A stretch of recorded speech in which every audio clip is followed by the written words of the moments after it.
अबे धनिया आज इतना खुश क्यों है? अबे पुदीने, आज ना मोनिका मेरे साथ डेट पे जा रही है और उसने ना पहली बार मुझे बेबी कह के बुलाया। धनिया खुशी खुशी मोनिका को होटल लेके जाता है। वेटर, यहाँ आओ। हाँ मोनिका, क्या लोगी आप? अबे पहली बार लड़की देख ला क्या? देख तो ऐसे रहा है जैसे पता नहीं कब से जानता हो। अले बेबी, जाने दो ना इसे। अच्छा, मैं ये 5000 वाली सुशी ऑर्डर कर लूं? हाँ, कर लो कर लो। अच्छा, तुम मुझे मेरे बर्थडे पे गिफ्ट देने की जिद कर रहे थे ना, हम ये 3 कैरेट वाली डायमंड रिंग ले लें। हाँ, ऑर्डर कर लो कर लो। अच्छा, तुम बोल रहे थे ना मेरा फोन भी पुराना हो गया है, तो आईफोन 15 ऑर्डर कर लूं? नहीं, ऑर्डर तो कर लो, पर अभी 15 लॉन्च नहीं हुआ है। 14 का प्रो वाला ले लो। बेबी तुम कितने क्यूट हो। वो सब्यसाची वाली ड्रेस है ना, वो भी मैं लेने की सोच रही हूँ। अच्छा, कल मिलते हैं, बाय। अब मोनिका को मिल गया दूसरा लड़का। इत्तेफाक से ये लड़का मोनिका को उसी होटल में ले गया था जिसमें धनिया ले गया था। वेटर, इधर आओ। अबे पहली बार लड़की देख रहा है क्या? और देख तो तू ऐसे रहा जैसे इसको कब से जानता हो। एक दिन धनिया स्कूल के लिए लेट हो गया। जब वह क्लास में देरी से पहुंचा तो शिक्षा भैया ने उसे डांट कर पूछा, लेट कैसे हो गया तू? कहाँ था अब तक? तो धनिया बड़े प्यार से बोला, शिक्षा भैया वो दादा दादी ना आपस में लड़ रहे थे, इसलिए लेट हो गया मैं। दादा दादी लड़ रहे थे? अरे उनके लड़ने से तू कैसे लेट हो गया? वो क्या है ना शिक्षा भैया, मेरा एक जूता दादाजी के हाथ में था, दूसरा जूता दादी के हाथ में। तो बताओ नंगे पैर स्कूल कैसे आता? तेरे पास और जूते नहीं है क्या धनिया? नहीं है भैया। चल आज तो अंदर आजा, और अगली बार से ऐसा ना हो इसीलिए व्यू प्रोडक्ट पे क्लिक करके अपने लिए एक और जोड़ी जूते मंगा ले। चल। क्लास में बैठने के बाद शिक्षा भैया धनिया को बुलाते हैं कि लाओ अपना होमवर्क चेक कराओ। तो धनिया बोलता है, भैया मैंने तो होमवर्क किया नहीं है। अब होमवर्क क्यों नहीं किया तूने? भैया कल मैं जैसे ही होमवर्क करने को बैठा था ना, लाइट चली गई थी, तो उसके बाद लाइट दोबारा नहीं आई। लाइट तो आ गई थी भैया, पर मैं इसलिए नहीं बैठा कि मेरे बैठते फिर से चली गई। तो उसके बाद जो धनिया की कुटाई हुई है। अरे कोई गरीब आदमी को 100 रुपए दे दो भाई, 100 रुपए दे दो भाई। ये लो 100 रुपए और जाकर पढ़ाई करो। तुम्हारे पास लैपटॉप कहाँ से आया? मैडम, आपने जो 100 रुपए दिए थे उससे मैंने स्टॉक्स खरीद लिए। हाँ पुदीने, एक काम कर, हाँ वो जो 1 लाख के स्टॉक थे ना, हाँ 10 लाख में बेच दे उसको। कौन से शेयर खरीदे हैं तुमने? अरे कंपनीज के लिस्ट होने से पहले ही अनलिस्टेड वाले स्टॉक जो होते हैं वो। हाँ सर, इलॉन मस्क बात करना चाह रहे हैं आपसे। कह रहे हैं ट्विटर के लिए सीईओ ढूंढ रहे हैं, आप काम करोगे? अरे यार मना कर दे, बहुत काम कल आता है। ये कार कहाँ से आई तुम्हारे पास? वैसे काम बहुत तेजी से बढ़ रहा है मेरा, सेक्रेटरी की नौकरी खाली है, करोगी? अरे कौन से स्टॉक खरीदे थे तुमने?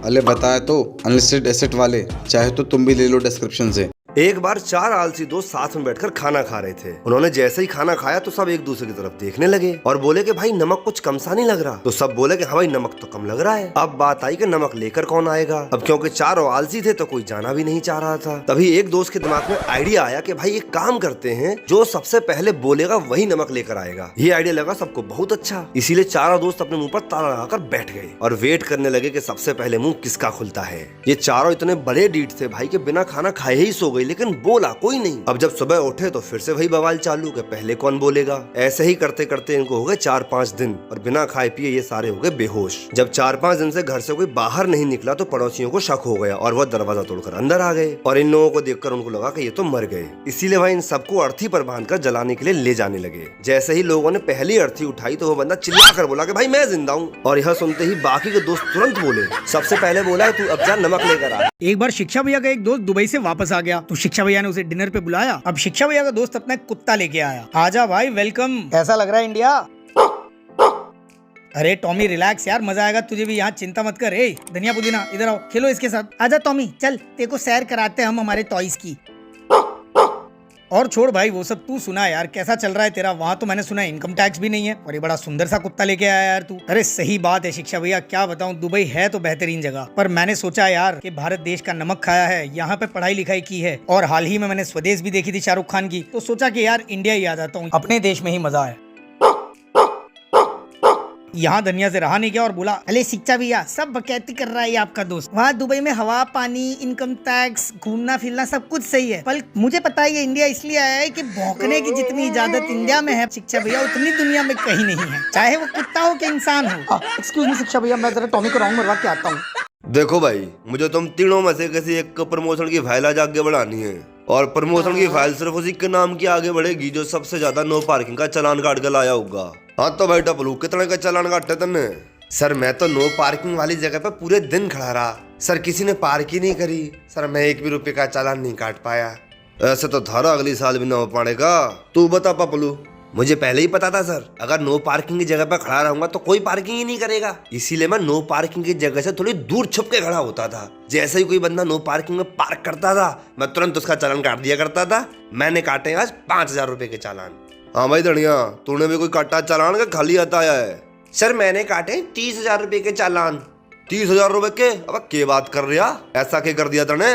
सर मैं नो पार्किंग वाली जगह पर जाता ही नहीं था, मैं वहां जाता था जब पहले से ही बहुत सारी गाड़ियां पार्क हो रखी होती थी और वहीं पर नो पार्किंग का बोर्ड लगा दिया करता था और फिर दे चालान पे चालान, चालान पे चालान। एक बार धनिया बहुत तेज गाड़ी चला रहा था और पुलिस वाले ने उसे रोक लिया और बोला अब तो तुम्हारा चालान कटेगा। धनिया ने जबरदस्त ट्रिक लगाई ताकि उसका चालान ना कटे। बेहतरीन कहानी सुनाएंगे, प्लीज वीडियो को लाइक करके हमें सब्सक्राइब कर लीजिए। धनिया पुलिस वाले से बोला साहब मैं चोरी करके आ रहा हूँ इसलिए गाड़ी तेज चला रहा हूँ। पुलिस वाले ने अपनी गन निकाली और धनिया के ऊपर तान दी। धनिया तुरंत बोला साहब चोरी का सामान पीछे डिक्की में है। पुलिस वाला जैसे ही डिक्की की तरफ बढ़ने लगा धनिया बोला साहब उसमें बिना लाइसेंस वाली गन भी है। पुलिस वाला डर गया और उसने कंट्रोल रूम में फोन करके अपने चीफ इंस्पेक्टर को बुला लिया। जैसे ही पुलिस का चीफ ऑफिसर आया उसने धनिया से पूछा कहाँ है बिना लाइसेंस वाली गन। धनिया ने चीफ पुलिस ऑफिसर को हैरानी से देखा और बोला साहब अब आपका इंस्पेक्टर कहेगा मैं चोरी करके आ रहा हूँ तो क्या आप मान लेंगे कि मैं चोरी करके आ रहा हूँ? हो सकता है आपका इंस्पेक्टर कहे कि ये गाड़ी बहुत तेज स्पीड से चला रहा था,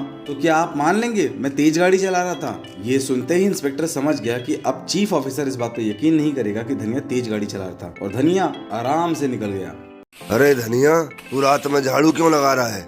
दादाजी मैंने अभी अपने नेल्स काटे थे ना, बस झाड़ू मार के उनको साइड में कर रहा हूँ।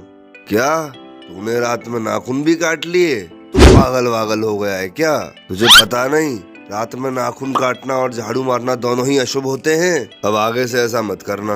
और ये क्या, झाड़ू मारते में तूने मेरी चप्पलें भी उल्टी सीधी कर दी। चल इनको सीधी कर जल्दी। क्या दादाजी आप भी ऐसी फालतू की बातों में यकीन करते हो? ऐसे थोड़ी ना कुछ होता है। बेटा ऐसी उल्टी सीधी हरकतें नहीं करते हैं, नहीं तो साथ में कुछ बुरा हो जाता है। मैं नहीं कर रहा चप्पलें सीधी, मैं जा रहा हूँ गेम खेलने अपने कमरे में। धनिया अपने कमरे में मस्त गेम खेल रहा होता है, तभी दादाजी आते हैं और चप्पल से धनिया की सुताई कर देते हैं और कमरे के बाहर चले जाते हैं। दादी ये मुझे क्यों कूट गए? जो चप्पल तू अभी उल्टी छोड़ के आया था ना, उसको पहनते में गिर गए ये, इसलिए कूटा तुझे। अरे यार ये तो सही में अशुभ हो गया मेरे लिए। ये धनिया कहीं दिखाई नहीं दे रहा घर में, अभी आया नहीं है बाहर से वो। रात के 9 बज रहे हैं और ये अब तक घर के बाहर घूम रहा है। आने दो जरा इसे, आज अच्छे से क्लास लेता हूँ इसकी। थोड़ी देर में ही धनिया आ जाता है। हाँ तो बरखुरदार, कहाँ थे इतनी रात तक? किसके साथ गए थे? और ये कोई टाइम है घर वापस आने का? दादाजी देखिए अब मैं हो गया हूँ बड़ा, तो एक तो आप मुझे ऐसे डांट नहीं सकते हो। अगर आपको कुछ भी कहना है तो मेरे साथ बैठ के मैच्योर लोगों की तरह बात कीजिए। और मैं किसके साथ जा रहा हूँ, क्यों जा रहा हूँ, ये सब मैं आपसे पूछूंगा थोड़े ही। मैं बड़ा हो गया हूँ भाई। अरे सॉरी बेटा, मैं तो ये भूल ही गया था कि आप बड़े हो गए हो। अच्छा सुनो जरा, अब क्योंकि तुम बड़े हो गए हो तो अपने कपड़े आज से तुम ही धोओगे और तुम ही आयरन करोगे। और आज से तुम्हारा खाना तुम्हारी दादी नहीं तुम खुद से बनाओगे। और तुम्हारे स्कूल की फीस और कमरे का किराया भी तुम दोगे। क्यों, ठीक है ना? अरे दादाजी मैं तो मजाक कर रहा था, कैसा लगा मेरा मजाक?